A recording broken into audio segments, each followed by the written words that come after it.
कळमनुरी तालुक्यात दारूचा महापूर, आशीर्वाद कुणाचे?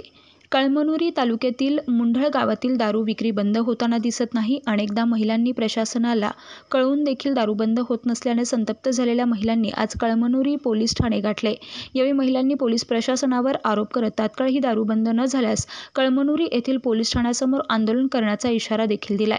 याचबरोबर कळमनुरी तालुक्यात अनेक ठिकाणी दारू विक्री होत असल्याची चर्चा अनेक दिवसांपासून होत असताना या दारू विक्रेत्यांना आशीर्वाद कुणाचे अशा सुद्धा चर्चा रंगू लागल्यात.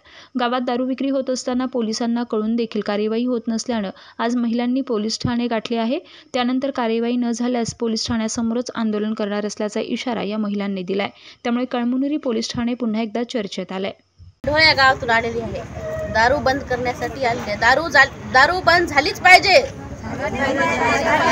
दारू बंद झालीच पाहिजे. कारण की शेतकऱ्यांचे बायका शेतात कामे करून येऊन संध्याकाळच्याला रोज त्याला जेवण आनंदानं जात नाही. मुलाबाळांना मारहाण होत आहे. कोणी आत्महत्या करत आहे, कोणाचे संसार उद्ध्वस्त होत आहे. त्यामुळे आम्हाला दारू बंद झालीच पाहिजे. 2 दिवसात करतो, 3 दिवसात करतो असं नाही. 2 दिवस होते, महिनाभर होते, 6 महिने होते, नंतर चालू होते, असं झालं नाही पाहिजे. दारू बंद झालीच पाहिजे, झालीच पाहिजे. मी लक्ष्मण बेले, मी मुंडळ येथली आहे.